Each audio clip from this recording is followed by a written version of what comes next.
Hello বন্ধুরা, কেমন আছেন? আজকে আবারও আপনাদের সামনে নতুন ভিডিও নিয়ে হাজির হলাম। তা আজকে সকালবেলা ঘুম থেকে যখন উঠি তখন আমার মুরগি হাঁসের চেঁচাচেঁচিতে আমার ঘুম ভেঙে যায়। তাই ঘুম থেকে উঠে হাঁস মুরগি ছাড়ে দিলাম। ছাড়ে দিয়ে দেখতেছি হাঁসের ডিম 5টা, আজকে 5টা হাঁস ডিম পাড়েছে। তবে একটা হাঁসে 5টা পারেনি বন্ধুরা, 5টা হাঁসে 5টা ডিম পেড়েছে। প্রতিদিনই পারে 4টা 4টা 5টা 4টা 5টা করে পারতেই থাকে। তো ডিমগুলা তুললাম, তুলে দেখেছি কবুতরের একটা ডিম এদিকে সরে আসছে।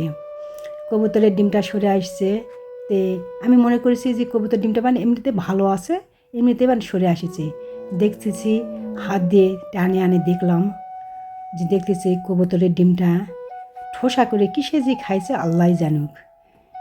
একদম ভিতর থেকে কুসুমগুলান সম্পূর্ণ খাইছে। সে লাক্কা কবুতরের ডিম।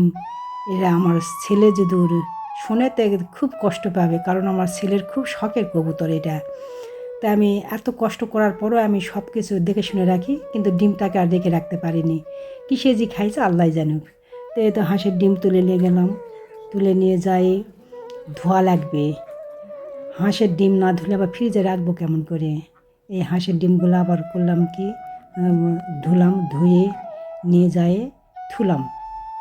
ধুয়ে এদিকে আবার সকালবেলা সময় হয়ে যাচ্ছে, চলে যেতে হবে। আবার তরকারি কুটে নিলাম। তরকারি কাটে কুটে নিয়ে ফল, ভেন্ডি, এগুলা আলু দিয়ে ভিনে করে করে নিলাম, কিন্তু রান্না করবো একসঙ্গেই। ডিম ডিম দুটা ভাজে নিলাম। এই যেগুলো সবগুলো কাটে কুটে নিলাম, নিয়ে ডিম দুটা ভাজলাম পেঁয়াজ দিয়ে। কারণ আমার ছেলে মেয়ে দুটাই চলে গেছে। আমি আর মাছও কিনি না, মাংসও কিনি না, খাইও না, শুধু ডিম আর ডিম, ডিম আর ডিম।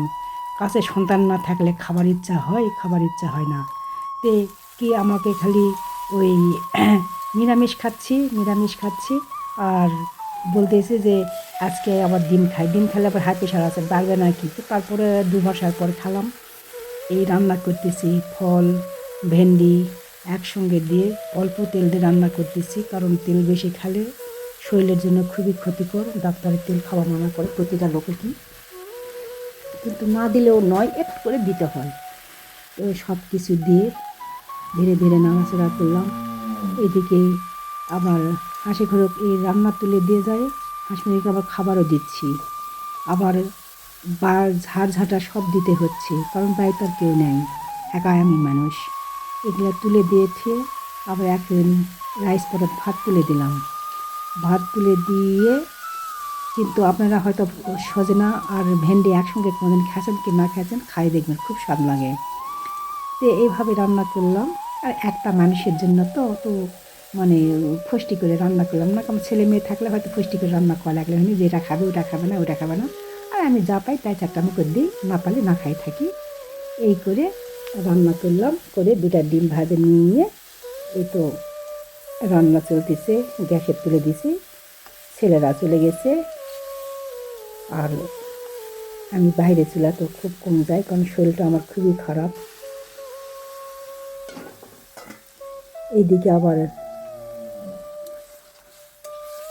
সব কিছু দেখতে হয়। আবার দেখেছি যে একটা ডালিম গাছের পাকে ফাটে আছে।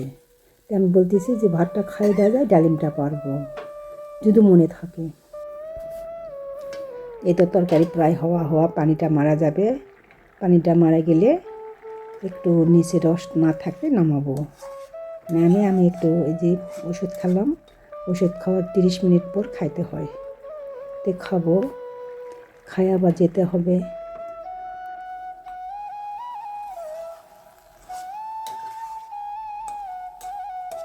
খুব কষ্ট হয়, ছেলে মেয়ে না থাকলে খুব কষ্ট হয়।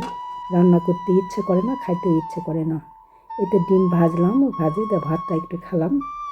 খাইয়ে দায়ে এদিকে দেখেছি যে তো ডালিম গাছের খাওয়া দাওয়া হওয়ার শেষেই আবার হুট করে আমার মনে হলো যে ডালিম গাছে যে ডালিমটা পাকে ফাটে গেছে, কারল দিয়ে আবার পারলাম তো নিচে পড়ে যায়, আউলে গেছে, 2 দিকে 2টা ফাঁক হয়ে গেছে।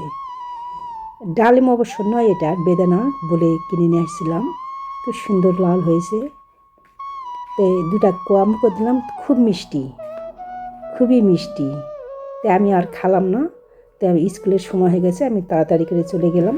এদিকে রাখে গোসল টোসল করে আমি চলে গেলাম, যাই এটা থুয়ে দেবো এখন।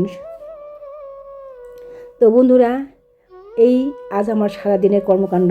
তো আবারও আগামী ভিডিওতে অনেক কথা হবে। এই পর্যন্ত ভালো থাকবেন। আল্লাহ হাফেজ।